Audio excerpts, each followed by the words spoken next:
estar con ustedes. Denme un momento para la parte técnica.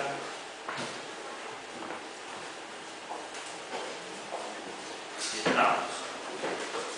Bien, yo les agradezco el haber apartado estos momentos del día sábado.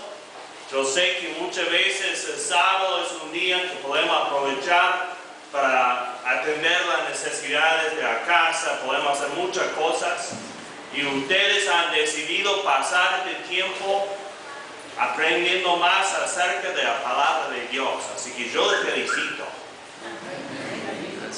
El mes pasado estuve en Cuba, fue el viaje número 15 para mí a ese país. Tenemos una obra especial ahí en Cuba, pero esta vez fui acompañado por mi familia, que fue muy lindo, y participamos en un encuentro de jóvenes. En un momento yo me acerqué a un grupo de jóvenes y yo les hablaba y conversaba, hacía chistes y todo, y una chica me mira y después mira a sus compañeros y dice: yo no le entiendo nada cuando habla. Yo espero que ustedes puedan entenderme mejor que esa chiquita, ¿no? Estuve ahí con el cuñado de nuestro hermano Mario, Alejandro Esquerra, y él contó una historia que me parece apropiada para esta mañana, de un predicador que iba de vacaciones, iba a la ciudad donde vivía un amigo de él, y le avisa: yo voy a estar en tu ciudad unos 3 días, así podemos a lo mejor salir a comer, lo que sea, ¿no? Llega ahí, el amigo dice: yo tengo todo preparado para la campaña. Dice: ¿qué campaña? Dice: no, las 3 noches que vas a estar aquí predicando. Dice: no, yo vengo de vacaciones, no traigo ningún sermón conmigo. Dice: no, pero ya hemos hecho publicidad por toda la ciudad, ya está todo anunciado. Usted va a hacer una campaña. Dice: ay, ¿qué voy a hacer? Y llega a la iglesia esa noche, todavía no sabía de qué iba a hablar. Así que cuando llegó el momento, se puso en el púlpito, dice: hermanos, ustedes saben de qué les voy a hablar esta noche. Dice: no sabemos. Dice: entonces, no son dignos de mi mensaje. Dice: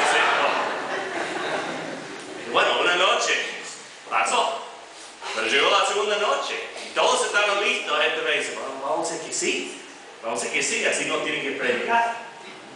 Se pone ahí y dice: hermanos, ustedes saben de qué les voy a hablar esta noche. Sí, le dicen. Entonces no hace falta que le diga nada. Se escapó otra nota, pero quedaba la tercera y ya estaban listos. Dice: bueno, la mitad de nosotros vamos a decir que sí y la mitad que no. Así no tiene que predicar. Bueno, llega la noche, se pone en el púlpito y dice: hermanos, ustedes saben de qué les voy a hablar esta noche. Y algunos dicen sí, otros no. Dice: bueno, entonces, lo que sí saben, explíquenle a lo que no saben.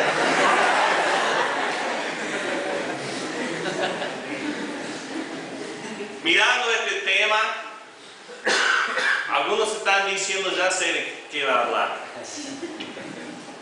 Y otros dicen: no sé de qué va a hablar. 4 horas acá del Nuevo Testamento. Si todos somos cristianos y conocemos el Nuevo Testamento, ¿de qué vamos a hablar? Yo me hice la misma pregunta. Pero quiero compartir algunas cosas que yo he aprendido. Algunas cosas a lo mejor están de acuerdo, otros no.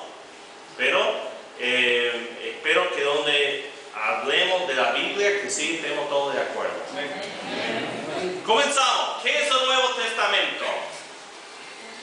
Lo que no es un libro de historia, ¿no? Estudiamos un texto de historia buscando ciertas cosas.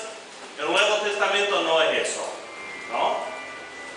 Leemos los evangelios y nos faltan casi más de mitad de los años de la vida de Jesucristo. ¿Qué clase de historia es eso? Que no es historia. Sí, es historia, pero no es un texto de historia. No es un texto de ciencia, no es un texto de filosofía. Es un libro sagrado. El único libro inspirado que tenemos es la Biblia. Hay otros textos sagrados que pretenden tener la inspiración de Dios, pero el único libro inspirado es la Biblia. Entonces, es un libro único. Tenemos que estudiarlo de una forma que no vamos a estudiar otros libros. Y vamos a leerlo de una forma que no vamos a leer otros libros. Ahora, debemos tomar algunos conceptos generales del estudio, de la lectura de cualquier libro, pero a la vez tenemos que reconocer que este libro viene de Dios. Entonces yo puedo tomar un libro y leer y decir, no estoy de acuerdo con eso. Pero cuando estoy leyendo la Biblia no tengo ese derecho. Yo tengo que sujetarme a ese libro de una forma que no hago con otros libros. La humildad es de suma importancia cuando leemos la Biblia, porque la Biblia nos quiere cambiar. No es cuestión de que nosotros dominemos a la Biblia, es que ella nos domine a nosotros en la meta. No leemos para ser informados, leemos para ser transformados por Dios, que estamos buscando.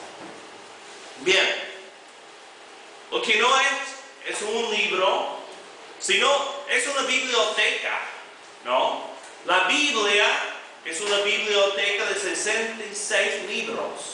El Nuevo Testamento es una biblioteca de 27 libros. A veces nos olvidamos que los primeros cristianos no tenían los 27 libros. Cuando leían Efesios, tenían Efesios.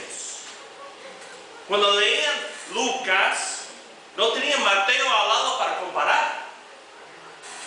Entonces, nosotros vamos a poder hacer comparaciones, pero tenemos que recordar también que cada libro en sí tiene un mensaje. Que la carta a Filemón tiene un mensaje que tiene que entenderse leyendo la carta a Filemón.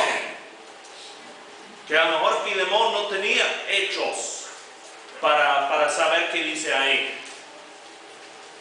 Entonces, tenemos que ver que es una colección de libros, una antología, como dice. Bien, lo que no es, ¿se acuerdan del asno de Balaam? Que habló, que le dio un mensaje de Dios. Cuando ese asno habló, fueron la única palabra que había dicho en toda su vida. Y nunca volvió a hablar por lo que sabemos, ¿no? El asno no tenía vocabulario propio, no tenía ideas propias, no tenía estilo propio. Los autores del Nuevo Testamento sí. Dios no dictó a ellos palabra por palabra lo que tenían que escribir. Por eso hay diferencia de estilo entre los libros. Podemos comparar, por ejemplo, 1 de Pedro con 2 de Pedro y hay diferencia de estilo. Dicen, ¿cómo puede ser? Si las dos cartas son de Pedro.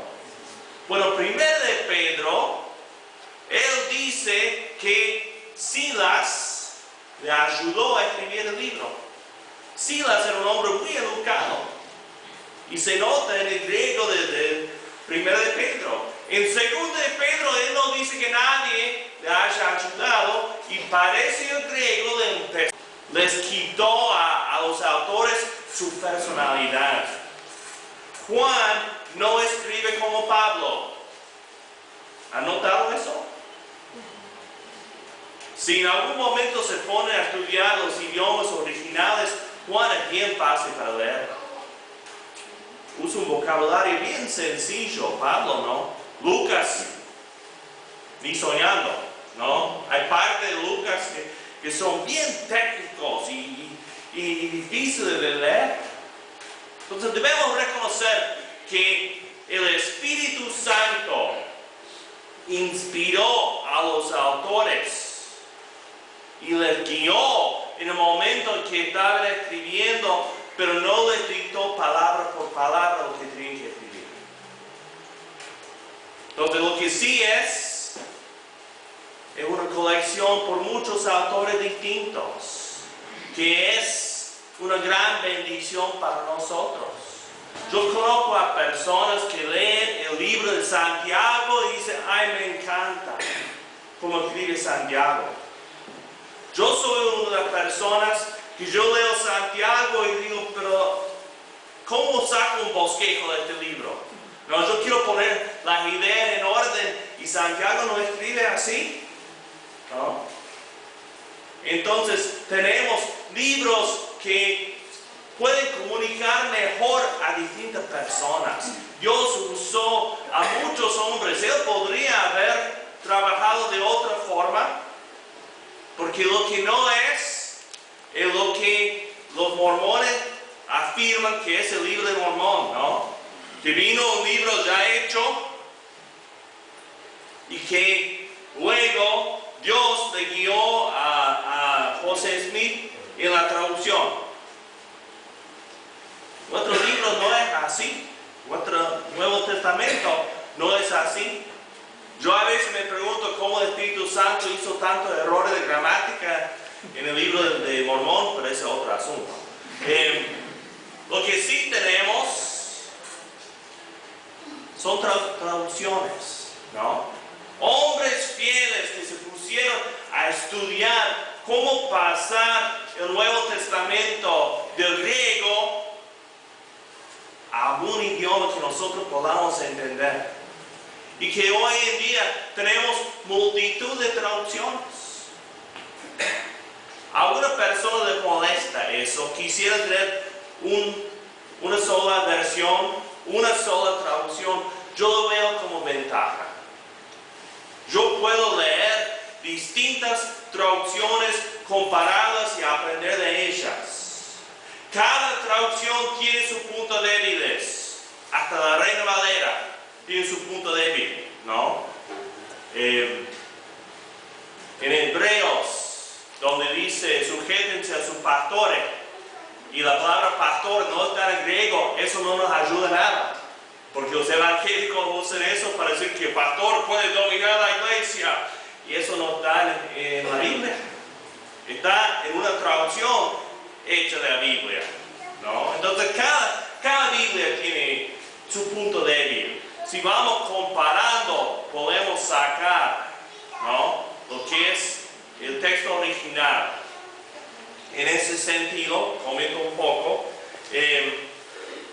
tenemos las versiones que buscan sobre todo la claridad. La versión popular, por ejemplo.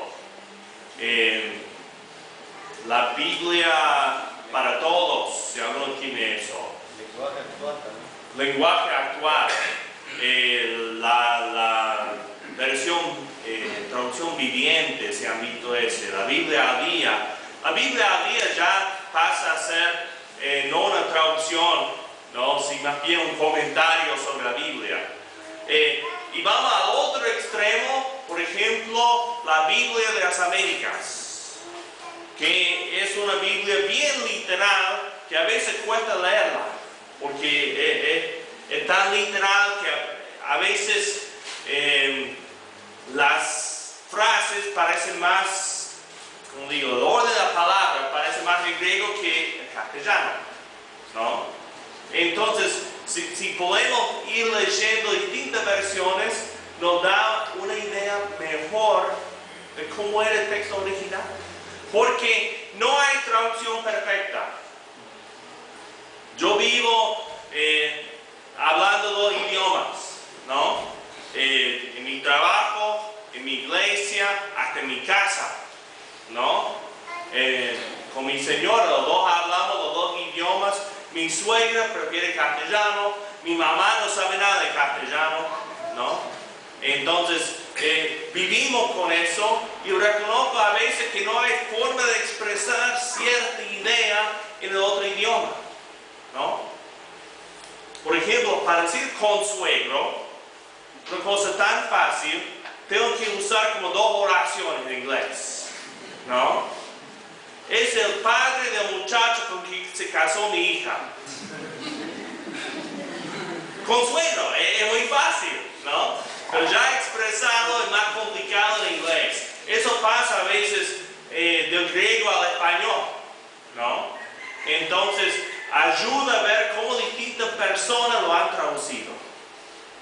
Bien, algunos conceptos básicos. Veamos un poco, y esto es la cronología del Nuevo Testamento. La mayoría de estos libros no sabemos la fecha exacta en que fueron escritos, ¿no? Si han visto otra cronología, casi puedo asegurarles que era distinta, ¿no? Los eruditos van pensando esto habrá sido más o menos en esta época, así que esto es solamente para que tengamos una idea, ¿no? Tenemos en más o menos el año 35 la conversión de Pablo. Ahora, ¿en qué año murió Jesucristo? No estamos seguros. Lo más fácil es decir el año 33. Pero lo más probable es que un poco antes de eso, ¿no? Porque fijaron el año 0, el año 1, porque no hubo año 0, el año 1 muchos siglos después. No fue en el momento que Jesús nació que dijeron, bueno, cambiemos los calendarios, ya tenemos el año 1. No, fue mucho después. Y parece que lo erraron un poquito. Eso no importa. Solamente comento que comenzamos de ahí. Pablo se convirtió. Parece que Santiago puede ser el primer libro. No se sabe. Pero si uno lo lee, es muy judío el libro de Santiago. Y vamos a ver un poco de esa idea después. Se menciona muy poco a Jesucristo. Si lo leemos, ¿no? Porque era un libro escrito para una iglesia judía, con ideas judías, ¿no? Ideas divinas, ¿no? Pero una forma de expresarse de los judíos, ¿no? Viene Gálatas, que habrá sido el primer libro de Pablo, aunque algunos dicen primero Tesalonicense, ¿no? Pero viene Tito, viene Marcos y Mateo, primero Tesalonicense, los Corintios, Romanos, Colosenses, Filemón y Efesios. Fueron escritos más o menos en la misma época. Pablo estaba en la cárcel en Roma. Ahí podemos saber más o menos cuándo era. Lucas se habrá escrito más o menos en ese entonces. Filipenses, luego Hechos se escribió poco después de Lucas. Eran 2 tomos de la misma historia. Primero de Timoteo, primero de Pedro, segundo de Timoteo, segundo de Pedro, Hebreos y Judas. Bien, algunos hermanos creen que todo el Nuevo Testamento se escribió antes del año 70. ¿Qué es posible? Yo no voy a poner mi salvación en juego por ese tema. Si usted está muy convencido de eso, yo lo acepto. Yo creo que Juan escribió más tarde y que sobre todo el Apocalipsis fue casi al final del primer siglo. Pero fíjense que entre el año más o menos 40 y el año 3 décadas, ¿no? Lo que somos menos jóvenes que otros, no voy a ser viejos, los que somos menos jóvenes que otros, sabemos que cosas que pasaron en los años 80 parece muy reciente para nosotros, ¿no? Yo pienso en la explosión del Challenger, ¿no? Yo me acuerdo de eso como si fuera ayer, porque soy viejo, ¿no? Pero podemos pensar, eso no es mucho tiempo. Algunos dicen, claro, porque ellos escribieron mucho después y cambiaron todo lo que Jesús decía, y lo que ellos enseñan no es lo que Jesús enseñaba, pero en muy poco tiempo. Todo eso está ahí nomás. Personas estaban vivas que habían visto a Jesús. Si Lucas se ponía a inventar algo, algún viejito hubiera dicho, no, jovencito, no fue así. Yo estuve ahí. ¿Se dan cuenta? Es muy importante. Algunos eruditos, que se llaman eruditos por lo menos, dicen, no, que el Nuevo Testamento fue escrito 2 o 3 siglos después. No fue así. Fueron unas pocas décadas, pocos años, ¿no? Y todo se escribió en más o menos el tiempo que la Iglesia de Cristo ha estado en El Salvador. Para pensar, ¿no? Hay hermanos aquí que conocían a los primeros misioneros y saben que sí, la iglesia ya usa PowerPoint que no se usaba antes. Hay cambios, pero no se ha olvidado de lo que esos hombres enseñaban. Cuando ellos escribían, no se olvidaba lo que los apóstoles enseñaban, lo que Jesús enseñaba, ¿no? Nosotros podemos confiar en nuestro Nuevo Testamento, porque fue escrito muy temprano. Han encontrado un fragmento del Evangelio de Juan, de más o menos el año 110, poco después de que se escribió, ¿no? Que eso me da confianza de que estos libros son bien antiguos. Bien, debo mencionar algo. Yo visualizaba este seminario como algo bien didáctico, ¿no? A lo mejor lo presento de una forma más bien estilo universitario, ¿no? Espero que puedan seguir conmigo los que quieren algo más activo, pero es así. Vamos a hablar del canon. Recién voy a hacer otro cambio tecnológico acá. Yo veo y no veo.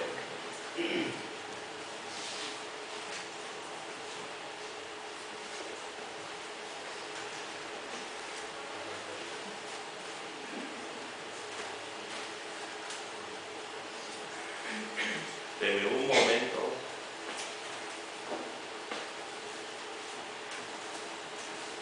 Hacer los cambios necesarios. Porque tenía una nota acá, iba a poder verlo de otra forma y no pude. Así que ahí tengo mis notas. Bien. Vamos a hablar del canon de Marción. No marciano, sino Marción. ¿Alguien escuchó de un hombre Marción? Era un hereje, era un hombre que enseñaba una fe distinta, un hombre que no le caía bien el cristianismo como era, quería modificarlo a su manera. Marción de Sinope era hijo de un obispo cristiano nació aproximadamente el año 85 después de Cristo. Así que no tanto después del tiempo de los apóstoles. Muy posible que el apóstol Juan todavía vivía. Con el tiempo se dejó influir por la filosofía griega, especialmente lo que se llama el gnosticismo. El gnosticismo, por los que no saben, era un movimiento filosófico de los griegos.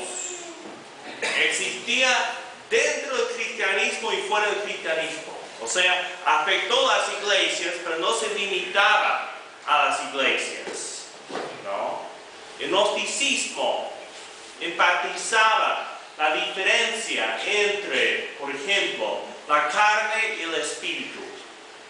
Básicamente diciendo que el cuerpo era malo y el espíritu bueno. Ellos enfatizaban tener las actitudes correctas, tener una revelación especial, lo que llamaban el gnosis, de ahí viene el gnosticismo. Y Marción enseñaba tales doctrinas. Por ejemplo, si uno lee Primera de Juan está combatiendo una forma de gnosticismo, y cuando él dice, la persona que niega que Jesucristo vino en la carne no es de Dios. Bueno, eso es para decir, estas personas que dicen que Jesucristo vino como espíritu para rescatar nuestros espíritus y no para salvar nuestros cuerpos, eso es lo que Juan estaba combatiendo. Y eso es lo que enseñaba Marción. Entonces Marción publicó una lista de los libros inspirados. Fue el primer canon, pero salió de un hombre que no era cristiano. O sea, que no enseñaba el cristianismo puro. El canon, debo decir esto, es la lista de libros aceptados, ¿no? Inspirados, autorizados. Entonces, él aceptaba 10 de la carta de Pablo, unos 10 capítulos del Evangelio de Lucas y nada más. El Antiguo Testamento, no. Eso habla de un Dios de ira y que el Dios de Jesús vino para rescatarnos de ese Dios, decía Marción, ¿no? Entonces él decía, Mateo, Marcos, Juan, fuera. Pedro, Judas, Hebreos, fuera. Entonces, como reacción a Marción, la iglesia comenzó a decidir cuáles eran los libros inspirados. Yo digo decidir, no es la palabra correcta. Reconocer. Es Dios quien decide si un libro es inspirado o no. Pero la iglesia trata de identificar los libros inspirados. Entonces, comenzaron a hacer listas. Tenemos uno de los más antiguos, de más o menos el año 200. Tenemos un fragmento. No tenemos la hoja entera. Un fragmento de Muratori, ¿no? Es más o menos de la época de Marción.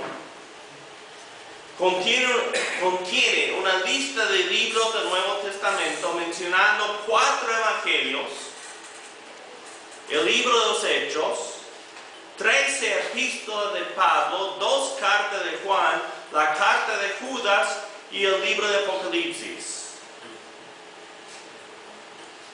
Y admite que no todos los cristianos reconocían como auténticos a otros libros, como ser segundo de Pedro, era muy polémico, ¿no? Algunos creen que no era original. Pero después vemos los antiguos autores cristianos y los libros que citaban, y nos damos cuenta que muy pronto la iglesia decidió cuáles eran los libros auténticos y cuáles no. Porque a veces la gente nos dice, ese Nuevo Testamento se decidió en el concilio de Nicea, en el año 4, en el cuarto siglo después de Constantino, y ellos decidieron cuáles eran los libros aceptados y cuáles no. ¿Alguien aquí leyó El Código Da Vinci o vio la película? Es el argumento de esa película, ¿no? De que, bueno, ese Nuevo Testamento no tiene todos los libros y no tiene libros importantes que debemos tener, pero no es así. Los concilios reconocieron el canon, pero no se pusieron a decidir cuál era el canon y cuál no.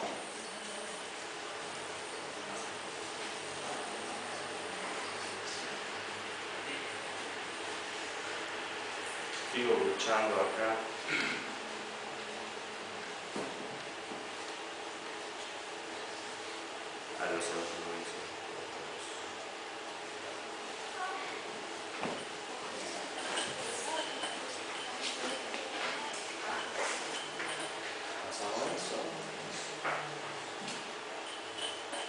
Bien, hablando del contexto, vamos a tocar más este tema, es uno de mis temas preferidos. Cuando hablamos del estudio bíblico, una de las cosas que más se descuida y más tiene que reconocerse es el contexto. El contexto nos dice tantas cosas. ¿Qué es el contexto? Ayúdame un poco. ¿Qué contexto?